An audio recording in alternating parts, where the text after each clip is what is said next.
Hello everybody, welcome back once again to the Final Fantasy VI Pixel Remaster Perfect Stats Guide. Alright, so we are in the caves in Narsh. I guess specifically the cave behind the spot where we fight Valigarmanda.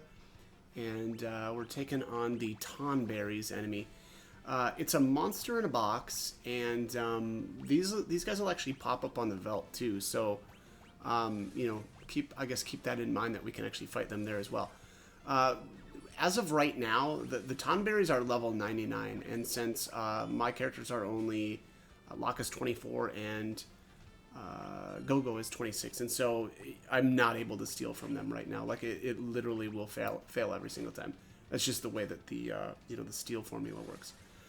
So unfortunately, I can't actually steal. But what I'm gonna do here is set this up so that I turn all of them into imps and then vanish. And the same thing here as you know, every other you know, either imp or berserk type deal where, you know, the enemies just won't be able to hit us at all. And at that point, then I'm actually going to morph these. You know, I don't know. They morph into the imp gear, which I actually kind of like. You know, not for most purposes, but there are certain pieces of the imp gear that I actually will use. Let me just see here. Alright, let me just see. There we go. Tonberries.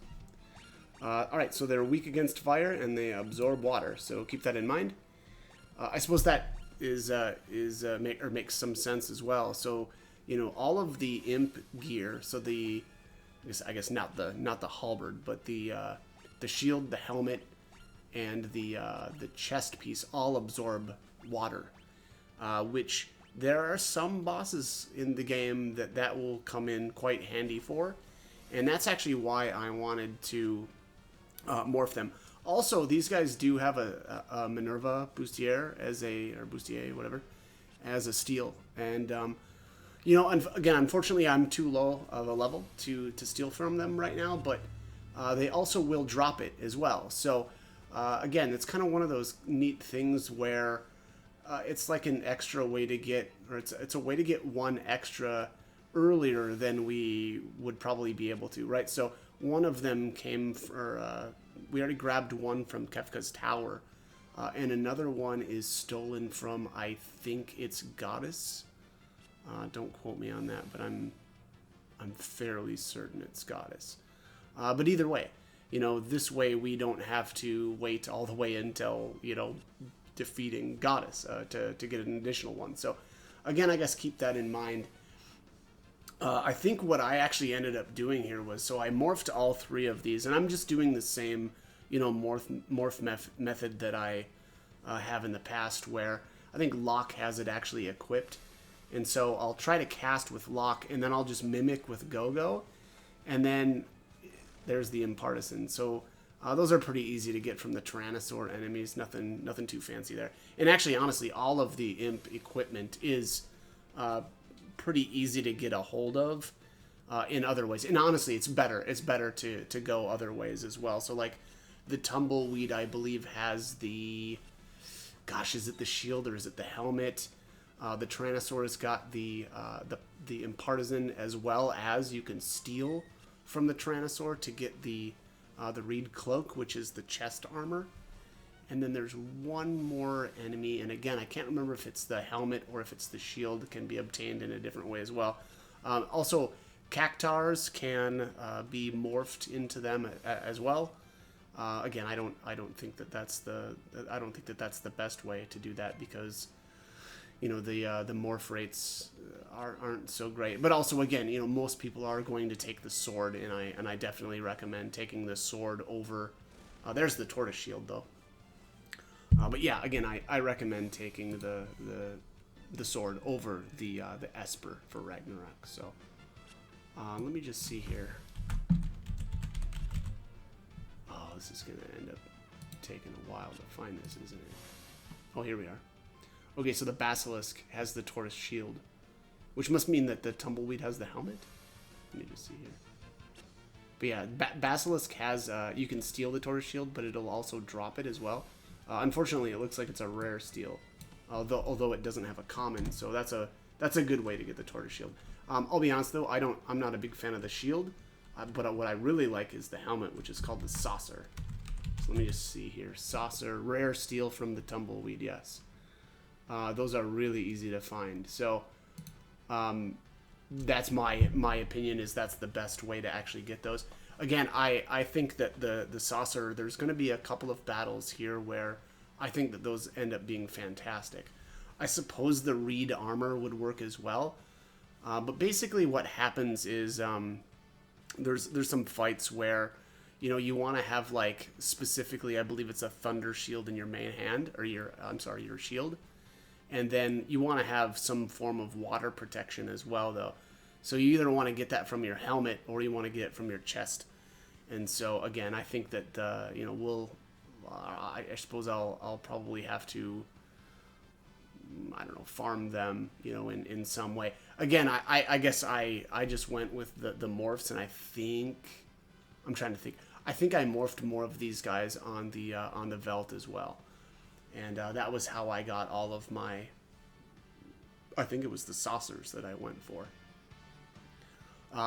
The good thing about those saucers is, and why I prefer those over, again, so like if I want to get water protection, right, there's always the Paladin shield, which is, you know, awesome, and that shield is just amazing, but, you know, unfortunately there's only one. So oftentimes I want to get, you know, protection from water via, you know, other pieces of gear. And the thing is that, you know, you could use the shield, but again, there's so many good elemental shields in the game that I would rather get that water protection in either the helmet or the chest slot. And the great thing about the helmet is you don't get much out of the helmets anyway, as far as like defensive stats. And so I think that that's the best did you say Beth? The best spot to get your, you know, again, if you need it, water protection. And so, again, that's why I go with the saucer instead. So here's the rewards: the Impartisan, Taurus Shield, Reed Cloak. Which, again, now, you know, unfortunately, after talking up the saucer there, I actually wasn't able to morph a saucer from them, unfortunately. But that's kind of just how it goes. And again, you know, I think that it's a lot easier to get them from. What is it? What did I say? The Tumbleweed? Yeah, Tumbleweed anyway. So, yeah, sure, it's a rare steal, but, you know, they're only, what level? I guess they're level 55, so they're a ways, or they're up there a bit, but, yeah. Also, again, there's no common steal, so, you know, when you finally do get that successful steal, you are going to get yourself a saucer. So here in the cave, there's a bunch of these holes in the floor. I couldn't remember where all of the treasures specifically were at, so I was worried that I was missing something. So I came back up into the you know, like the upper floors, and I think I had got everything anyway. So this wasn't you know, I didn't really need to kind of go back, but I suppose at least we can see all of the different you know, routes and holes in the floor. Here is the Gauntlet. I think, is that our third one? There's 3 in the game, and I can't remember now if I've, you know, one we get from Bannon, and then there's that one, and then I can't remember where the third one is now. But, you know, anyway, not that important. I think that relic is actually completely garbage. It's very, I think its only real use for me was using it on Terra. I think I combined the Gauntlet and the white cape in order to keep Terra alive for that Ultros fight. But other than that, I think it's basically completely worthless. So anyways, remove the Magicite from the Eye of the Bone Carving. And this is the, I wanted to say Tereto, but I don't think that's right. I think it's Midgar. Yeah, Midgar Sormer. And, gosh, what a name.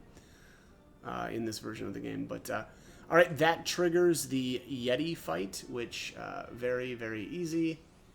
And we will we'll be able to recruit Umaro after this. In hindsight, I wish I wouldn't have.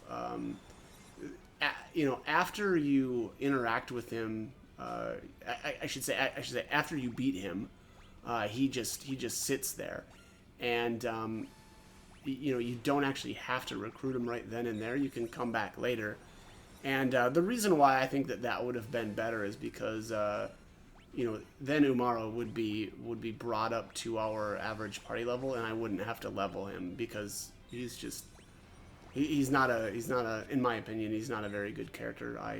I generally just generally don't like to play or use the characters that you really just can't control. And so, it's Umaro, Mog to a certain extent, and and Gao. Gao and Mog, though, are, far and away, significantly more useful than Umaro is. But yeah, anyways, again, I actually just wish I would have waited to recruit him. I could have just left him, sitting there basically on the ground, and I could have came back later, but I didn't. So that's my mistake. And he does join at the average party level, which is weird, because Gogo joins at the average party level +2, but yet literally everybody else, when they rejoin you, they join you at the average party level. So just goes to show you that Gogo is just slightly better than everybody else. I kid. All right. So we're out of time. As always, I hope the guide was helpful, and hope you join me for more videos. Thanks for watching.